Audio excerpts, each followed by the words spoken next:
Welcome to this edition of Security and Compliance Weekly. Today we are very excited to welcome Allan Alford, CISO and CTO of a company called TrustMap. He's also the host of the Cyber Ranch podcast over at Hacker Valley Studio. We're going to start a conversation today on this show about why governance, risk, and compliance are things that really should matter to companies, and how, if wielded correctly, they can actually help to promote good cybersecurity and resiliency in just about any organization. Our goal today is simply to convince you that GRC matters, and we will save a discussion of how to go about making these institutional cultural changes on a future edition of the Cyber Ranch podcast. That's right, we're planning a good old-fashioned crossover show today between Security and Compliance Weekly and the Cyber Ranch podcast. So join us as we continue our journey of tearing down silos and building bridges on Security and Compliance Weekly. This is Security Weekly, for security professionals, by security professionals.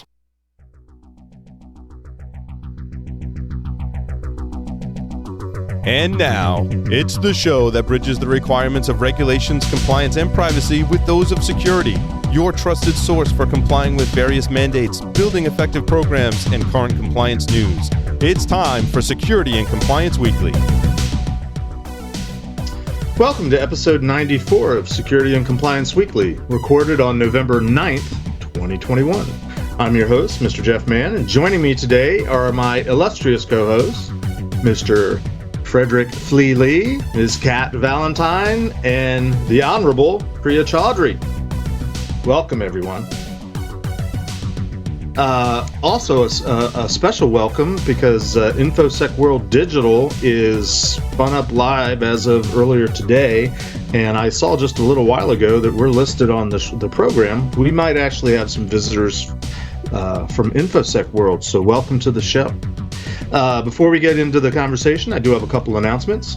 If you have any specific guest or topic suggestions that you want us to cover on any of our shows, you can submit these suggestions by going to securityweekly.com/guests and filling out the form. We review those suggestions on the regular, and we'll reach out to you if we like your idea.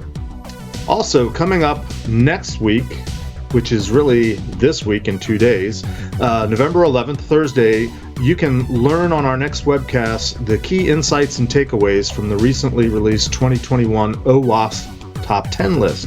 Visit securityweekly.com/webcast to save your seat. And as always, you can check out our library of on-demand webcasts and on-demand trainings at securityweekly.com/on-demand. All right, enough of that. I want to welcome today's guest, who is Allan Alford. Is it Alford or Alford? I feel it's like Alford. I should have checked. Alford, good. I've been saying it right. Host of the Cyber Ranch podcast at Hacker Valley Studio, CISO and CTO for a company called TrustMap. Allan, welcome to Security and Compliance Weekly. Thanks so much for having me. I'm really looking forward to this conversation. Yeah, I think we are too. And it took us a little while to get this thing going, because we've been talking about doing a sort of a crossover episode with you. At least the idea came up, I think, a couple months ago.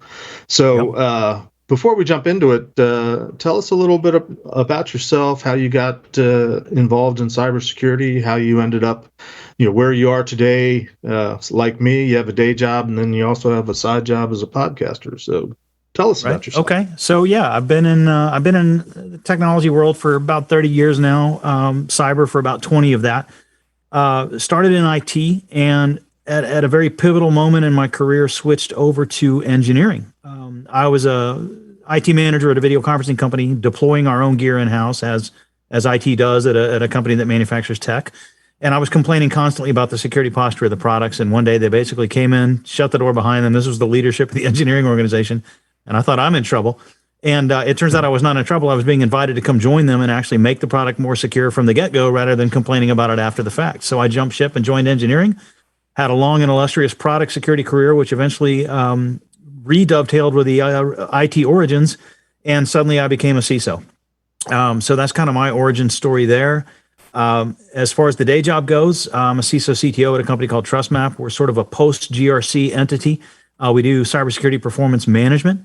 And as you mentioned, Cyber Ranch podcast going strong. Started that one in February. It's my second podcast, my first one to be the sole producer and host, and I'm having a blast with it.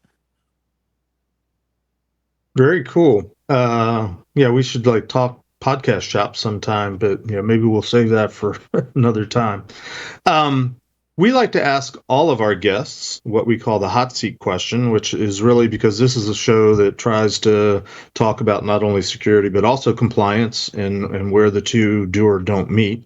We just asked, just sort of what's your take, what's your viewpoint on what we like to call the security versus compliance continuum?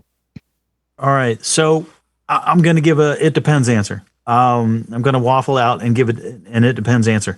It really depends on how regulated you are. When I began in product security, as I mentioned, I kind of started on that side of the fence over IT security.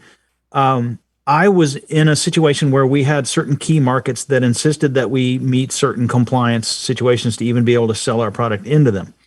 And so compliance became a leading factor and directly tied to revenue stream. But I leveraged it. I took that compliance and saw it as a way to build what I called true security. In other words, I didn't feel like just simply complying with the regulations we were being handed was necessarily going to guarantee we had a secure posture, but I could certainly generate revenue off of mandatory compliance stream and selling into the mandated environments where we had that compliance and leverage that to parlay and develop even further security. So in my mind, they go hand in hand. They complement one another. But the more regulated you are, the more you're going to lead with compliance. The less regulated you are, the more you're going to lead with practical security. But I think the two can meet in the middle, and I think the two can live in harmony for sure. Interesting. I feel like to some degree, I mean, we've had very different backgrounds, but I think we have similar viewpoints in terms of having worked with many customers and companies over the years, sort of realizing that compliance is an opportunity, if nothing else. It's a chance to leverage, or maybe even take advantage of the naivete and the ignorance of executive management and say, look, I don't have to explain security to you. You know that compliance is something you need to do. So let's just talk about it in that framework. Right. I am curious, just starting off here. I remember when I came out into the private sector 25 years ago, shortly thereafter that, back in the days when I was dealing with customers, we were trying to convince them that, look, if you're going to plug into the internet, you got to do some basic, we didn't call it cyber back then. We called it actually network or internet security. But, you really need a firewall. You really need to start locking systems down, maybe control access to all your users, maybe start thinking about password security, access control, whole gambit of things. But I remember having very distinct philosophical arguments with coworkers and even, clients and potential clients about the role or the placement of a security program within an organization. And I can remember having many arguments about whether security is really something that should fall under the CTO umbrella or hat, or whether it should fall under CIO or CFO. And it doesn't matter where, but I'm curious, how do you land a job where you're wearing the hat of a CISO and also a CTO? And is there not some sort of an apparent conflict of interest in there, or is it an oxymoron, or how does that work? I got you. Okay, so as a CISO, and I've been a CISO 5 times now, okay. I have reported into CIO twice, CFO, enterprise CISO, global CISO, and also I have at times reported into chief legal officer, even, believe it or not. In the current role, because I work for a cybersecurity company, the CISO CTO dovetails nicely, and there really isn't a conflict. My job, I began, I guess I'll start, when I first encountered TrustMap, I was actually CISO at a telecommunications company, and I bought the product and used it. And I loved it so much, I reached out to the CEO and said, put me on your advisory board. And I loved the advisory board experience so much that we eventually talked, and eventually I came in-house. So think of my role as both practitioner CISO, who has the day-to-day stuff. We've got MFA and DLP and all the good rollouts you expect a CISO to have, but also as kind of an advisory CISO into the product. It's a cyber product targeted at CISO. So a good CISO expert opinion kind of thing matters. Well, the CTO just dovetailed from there. So if you are a CISO and you're looking to become a CTO and you'd like to do that track, start with a cyber company. The transition is pretty seamless. Consulting CISO putting on their CTO hat and saying, hey, I had this great idea. Now I can actualize this great idea and put it directly into the product. It's a clean and easy transition. Once you've done that and you are a CTO, you can be a CTO elsewhere as well. In theory, anybody with a C-suite title should be able to be, to some extent or another, interchangeable and plug into various other C roles. That's part of what the C title is supposed to mean. But that transition from CISO to CTO at a cyber company, no brainer. It's super easy to do. Interesting. Of course, that's if you're a technology cybersecurity company. What if you're a widget making manufacturer or a retailer or some other company that doesn't fit so neatly into that little bucket? Yeah, it's going to be a harder transition, and I would recommend starting at a cyber company deliberately to sort of get that transition under your belt, because most CISOs don't have P&L experience. Most CISOs don't have a lot of the experiences that are very product centric. As I mentioned earlier, I grew up on the product side of the house. I went from IT to product security and back to IT security again. And so the product perspective for me, I've done product management type roles. I've done product marketing type roles. I've been very involved in product, for a good chunk of my cyber career. So for me, it was a very easy transition. For other folks, it might not be so much. And if you're trying to make that jump from CISO to, say, CTO at a non-cyber company, that is an overwhelming amount of change that I would not recommend taking that leap. I would start at a cyber company and sort of baby steps, right? Gotcha. Allan, out of curiosity, what if somebody is dumb enough to want to make that leap? Are there some things that you would think, like, hey, somebody who is currently a CISO, or maybe just somebody who's in security or is leadership who wants to make that transition over to the product side? Like, what are some of the things that they should be thinking about to prepare for that? Yeah, so right off the bat, I would highly recommend go to your local community college and take some finance and accounting classes. Like, get the basics of understanding what to be managing a budget where revenue is part of it, where you're no longer a cost center, but an actual revenue generating entity. Understand what P&L looks like, understand what the books look like, understand what the accounting and finance look like. And you don't need an MBA to pull this stuff off, man. You can go to your local community college and take the not even for credit classes. All you're trying to do is get the basics under your belt. Go get them there. MBA obviously would be wonderful. If you've got that opportunity and you can afford that, do it. Cannot hurt.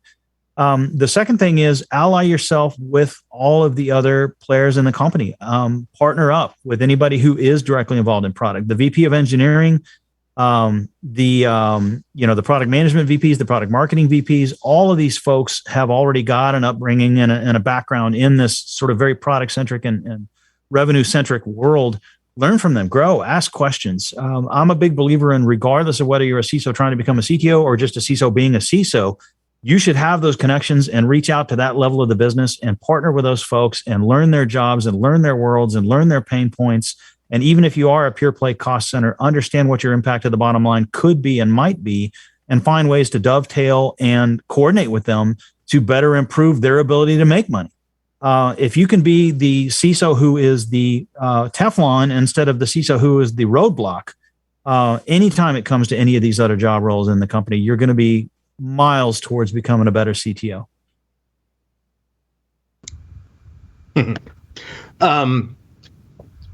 So our topic today in general is trying to convince people or trying to have a discussion about why compliance is important or could be important. We framed it in a discussion of governance, risk, and compliance. You actually had a little bit of a riff on that. Why don't you start there and let's see where we go.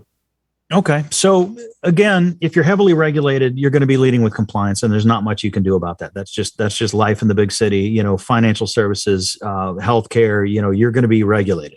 And you're going to be up against those regulations. You're going to lead with those compliance stories. When you go upstairs and report, you're going to be talking about compliance stories, and everything becomes sort of adjunct to that. So I would argue in those scenarios that what you're really trying to strive for is CRG, compliance first, risk second, governance last. And I put risk before governance because I always put risk before governance. I would argue that if you are not regulated, the order of operation should be RGC, risk first, governance second, compliance third. And this is all about education and training and managing up and managing expectations. When you report to the CEO, when you report to the board, when you report to your peers, when you report upstairs to the C-suite, whatever it might be, At the end of the day, to our earlier point, you can use compliance, absolutely leverage it and use it where it's handy, where it makes sense, where folks understand, hey, this is something we need and want. You can achieve those things and do those things and measure them and show their progress. But you should always be tying them back into the risks themselves and trying to get to a position where you're leading with the risks themselves. Because at the end of the day, what we're here to do as security practitioners is we're here to mitigate risk. We're here to we're here to manage risk, because it might be mitigation, it might be offloading, it might be willfully ignoring. There's a million dispositions you can get into with a given risk. But the idea is that you should be the one shining the light on the cyber-specific risk the organization faces, and coordinating, if you are in a big enough organization to have a chief risk officer in an enterprise risk program, plugging into that and definitely being risk forward as much as you can be. Compliance should be secondary, other than, like I said, regulated, and it has to be there. Whatever it might be, HIPAA, PCI, et cetera. And then, of course, there's customer-driven compliance, which can't ever be ignored. I've never had a job where I was not asked about a SOC 2 certification, for example. I'm not a huge fan of SOC 2 at all. But if you're in a B2B world and you're providing anything to another business, the odds are they're going to want to know about your SOC 2 cert.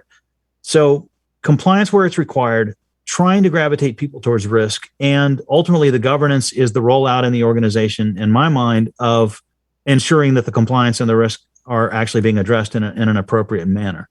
And that gets into a whole nother conversation. I'm not going to start right now. We can talk about it as we progress, but the interrelationship between the GRC team or the RGC team or the CRG team, whatever model you want to go with, the relationship between them and the tech stack, between the actual security operations piece, in my mind, governance is incredibly valuable and key and integral to that conversation. And that's a whole nother road we can go down, but I'll stop there.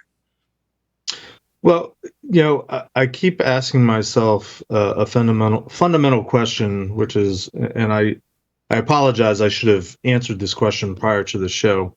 I've heard the term governance, risk, and compliance, GRC, for I don't know how many years it's been around, and you're sort of, what I was going to ask was define the terms, and you've sort of done that, but just succinctly.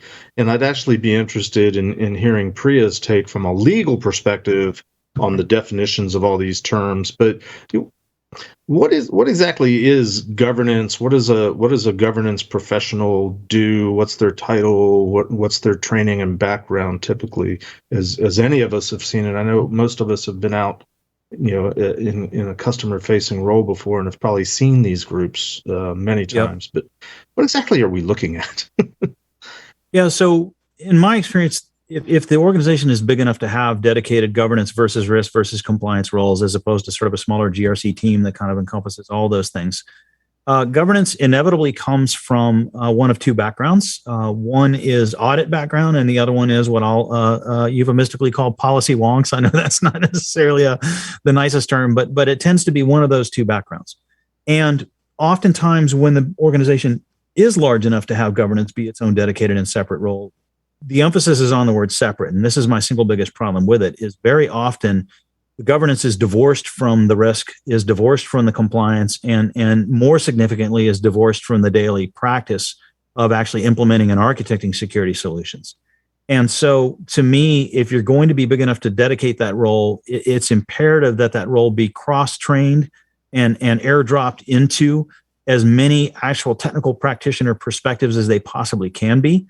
An audit only or a policy wonk only background is going to be ill-suited towards solutioning real governance that's actually going to be followed. The biggest problem for me with the G side of the whole GRC equation is the massive pile of completely ignored policy that almost every organization can point to. The auditors come around and you can waive them. Even some of the audits, you have to prove that people know what they are and where they are, and so you can force the mandatory training to point people to them and know where they are. But the reality is almost nobody in any given organization has ingested that information and that material. And that's a legitimate break in the process. I cannot stand the idea of anybody in GRC, be it the G, the R, or the C, being off to the side of the actual doings of the business, being checkbox only job roles and functions, appeasing auditors and no one else. This to me is the single biggest downfall of most GRC organizations. It's completely backwards how it should be. And to my point earlier, it takes cross training with the technical side of the house, or it's going to inevitably be marginalized. Right on. Yeah, I would say that people, being a practitioner myself, they definitely respect when you can help architect a solution as opposed to just pointing out what the reg says and how we need to change our policy and that sort of thing. So I agree with that. Yeah, I think of all the times I've been to companies, and I've been to some bigger ones as well as small ones, but where they had usually they just called it the compliance office or even the PCI office, and great people. And if any of them happen to be listening, I don't mean this in a disparaging way at all, but it seemed like their job was more like librarian, bookkeeper. They were tasked with the menial, although very difficult task of collecting all the documentation, all the artifacts, and flipping it over to me as a QSA, as an assessor. If there was a larger role for them in terms of, sort of leading and trying to govern, which I think is implied in governance, and steer the way the organization was doing things, that was not readily apparent to me at any rate. So if I can jump in on your question, Jeff, and add to what Allan said. So I think an easy way for people to think about these three things is governance. If you think about your company as its own country, the governance is the laws, the regulations, the policies, the procedures that are both written down and often not written down, but implemented internally. They sometimes overlap with compliance. So compliance is actually facing another entity, and the other entity saying, these are your rules, you must comply with them. So now, let's say in my analogy, the company is a separate country. Let's say compliance is the UN that you're a member of, and they say you have to do these things. And so that's to make sure an outside entity has some sort of power over you, to fine you, to stop you from doing business, to allow you to do business. You have to meet their requirements. So and then risk is interesting because the purpose of both of these should be to limit risk to the company and to its customers. But to Allan's point, whenever people do use compliance rules as a floor and then create their governance around it as a floor, then you end up with a very high amount of risk, because basically what you're doing is checking boxes, as he said, but you're also creating a culture, right? If your tech people are seen as, sort of, first of all, are not seen, right? They're like somewhere off in a corner, sitting in a closet with the server, but they're seen as like something you have to have, but they're not part of the everyday working. So in, prior episode, we talked about how a great way to hack into somebody's company is to go for like the secretary or the assistant's emails, because they're the people who think nobody cares and are more likely to click on things. And that's a great way for someone to compromise your system. So now if we think about all of this from that point of view, if your company starts with a vision statement about risk for the company, for its clients, and then turns around and uses that vision to do its internal governance, and then use the compliance as more, right? They can do that, but they want to do more. And that could be an advertising point, but also just better for the company. Then it goes through all the policies, not just the written, but the unwritten, the trainings, how it's talked about, and all of those things, whether we're talking about cybersecurity, whether we're talking about sexual harassment, whether we're talking about, any of these things. This is true in all companies. Anytime you have box checking, you have rampant bad behavior, and the risk is enormous. Anytime it's really a value-based company, where the value held out, in this case would be risk, you have a totally different company and a totally different product, and the day-to-day is different, and the P&L is different, because you do invest more on the internal governance side, and that mitigates your risk, which you have to be a long-term thinker to understand that is much better for your company. I love the way Priya explains stuff to us. Thank you, Priya. I always learn something every time Priya's on the show. Your thoughts, Allan? Priya said something that struck another memory. I've been in this business a long time, and historically, IT is in the basement, in a satellite office, in a temporary structure that's 55 miles from headquarters. They're always incidental and get the dregs of whatever the company offers. Of course, that's changing now in a virtual world that we're living in. But is it important to, from a corporate culture perspective, sort of change the attitudes of IT, and then ultimately change the attitudes? The GRC office, same thing. They're just kind of stuck in a corner and have lots of filing cabinets in it. How much is proximity to the company or the operations, business operations of a company important to the success of GRC programs, regardless of how you're leading, whether it's with the G or the R or the C? Yep, I think it's vital. I think it's absolutely critical. And I think any good leader, IT, InfoSec, CISO, CIO, GRC leads, whomever it might be, I think every one of those people in those roles, and it's back to the conversation at the beginning. How do you become a good CTO? The answer is you partner with the business. You learn from everyone else what their pain points are. You learn what their challenges are. You learn what their goals are. You learn what their methods are. You learn what their daily practices are. If you're not doing that in those roles, in the CISO, CIO, head of GRC, et cetera, if you're not doing that in those roles, you're doing yourself a vast disservice, because the being marginalized and the being sidelined phenomenon is certainly there. I think with IT teams less so, especially in the modern world of digital transformation. Any company that uses the phrase digital transformation, the odds are IT has been dragged out of the basement to some degree anyway. But the GRC teams remain marginalized.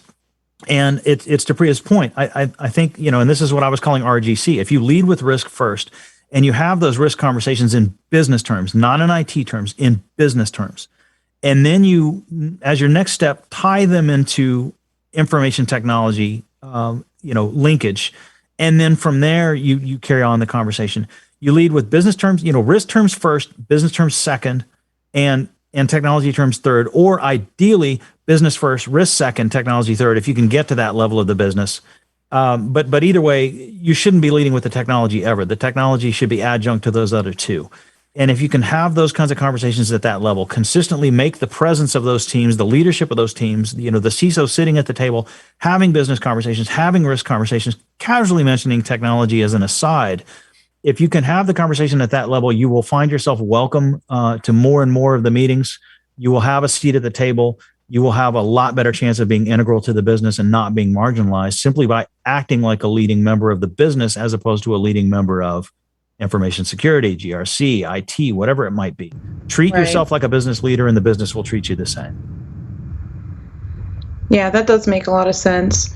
And I feel like I've seen, I've gotten the blessing and curse of seeing startup businesses out here in San Francisco, just starting up, as well as coming into those about to be enterprise kind of startups. So that's where I'm coming from and where I'm seeing some things. But I've definitely noticed that whatever the first audit looks like for the business, it's really pivotal in setting up what your GRC or RGC or whatever your configuration is going to be.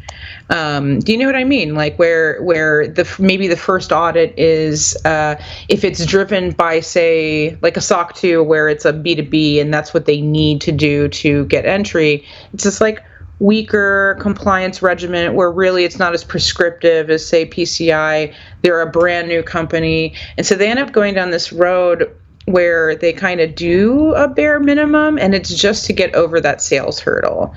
Right. Versus, okay, we're a fintech startup. We already know that we're going to have to do regulations. We may as well, and we're going to be regulated, et cetera. We might want to get a security person, a security leader in here earlier to make sure that those things go well and we follow those, and we follow those regiments but also since we know we're ahead of time, we're going to be heavily regulated. Maybe somebody who can tie our new nifty tech widget into these older compliance regimens and stuff like that. Have you seen a lot of that? I have, and I've worked. You mentioned your background on where you've worked. I've worked from companies as small as 5 and as big as 50,000 in security roles. So I've seen the full spectrum from little bitty startups all the way up to well established, enmeshed in their own bureaucracy giants. I have seen that phenomenon across the board, believe it or not, in all of those shapes and sizes. You get that bad audit, and there's a classic CISO phrase that's been around forever, which is never let a good crisis go to waste, right? If you get hacked, if you get breached, now's your moment to pounce and demand those things you asked for that got turned down, and seek better budget. And this is the "I told you so" moment. And CISOs have long known that when you have a good crisis, get what you need out of the business. Now's the time. You've got their attention.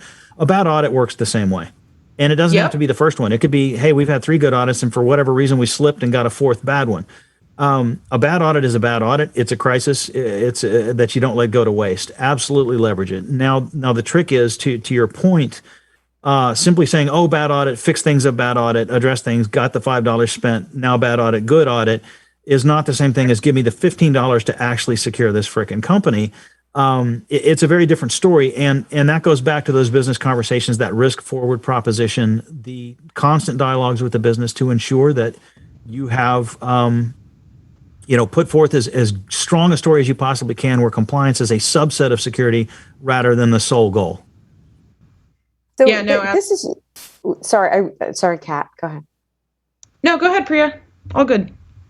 This is where I hear you guys and I start getting really nervous, because you're all specialists in what you do, and you're problem solvers and you're technicians, and a bad audit shows up. Let's play out this scenario. And this is your moment. You have your "I told you so" flag waiting in the closet, and you're waving it around, or maybe that's just me. And now you can do something. The problem is what you do now is potentially discoverable. So you send an email to, let's say you're the CISO, and you send an email to the rest of the C-suite. Subject: "I told you so, you dummies." And in it, you said, "I've been telling you for 3 months that we can't, everyone's password can't be password." If you don't get a lawyer once you have a bad audit, and the lawyer isn't the one directing what goes on, you don't have any privilege that covers all of the remedial measures you're taking, all of the discussions you're having internally. And then let's say your disgruntled employee, someone with quite a bit of time on their hands, decides to sue you and say, "Look, you knew you had a problem. Right. And I am filing this lawsuit, and as part of the lawsuit, I demand that you give me all of these communications. You give me that "I told you so" flag. You give me those emails. You basically make my case for me." And so this is the moment where I would advise everybody out there, when you have a crisis or a bad audit, you get your outside general counsel, your inside general counsel, your chief legal officer, some real lawyer involved to cloak what happens now in privilege, so that you can meaningfully address it. And meaningfully, honestly, in a corporation, whether it's 5 or 50 people, means there's going to be some sort of Lord of the Flies type fight, right? People are going to yell at each other, but all of that you want to keep internal. Nobody should get to use that then against you. So, that is, just wanted to make my little public service announcement there. That's the time when you want to make sure this is being done in a way that can't be used against you. Full agreement. Been there, have done exactly that. Very, very good point to point out as I'm having this conversation. I didn't point that out. I should have. But the "I told you so" flag, to that point as well, it's not just about getting air cover from legal and all that. Waving that flag in the wrong way, even with air cover from a lawyer, is radically bad in its own right? Totally. I laughingly refer to it as an "I told you so" moment. It shouldn't ever really be expressed in those terms, even with legal air cover, because it's not just the bad optics of we as a company elected to do the wrong thing kind of perspective that can be introduced by waving that flag. But even just the burning bridges, even the bad relations between the various factions of the business, to your point about the Lord of the Flies fight, at the end of the day, every business is making business decisions. And this is back to what I was saying about lead with business as the CISO. You've got to acknowledge as the CISO that sometimes security is not mission number one. There may be a critical moment in the company's, this quarter, no matter what, we have got to get this one product out the door because our entire forecast for the rest of the year is hinging on this one product. If security is going to slow that down, screw security. Security's in the wrong. We're not doing security this quarter. That is a perfectly acceptable moment for the business, and that is a perfectly acceptable outcome. And as a true business leader, CISO, you need to know when those times are that it's like, you know what? I'll hold the line. We'll go with status quo. We'll keep maintaining what we have. We'll pick this up next quarter after we overcome this business objective or this hurdle or whatever it might be. So keep that in mind with the "I told you so" flag as well. But in those moments, this is why you want to make sure you are in compliance with whatever regulators are out there. Because should you get sued because you were rushing the product out, at the very least, you can say, well, we were in compliance with what was out there. Our status quo was still here. We met status quo. Exactly. Absolutely. I merely just want to throw up a flag real quick saying it's time to take a break. It's so hard to break into this really good conversation. Let's take a quick pause. We'll come right back. Stay tuned.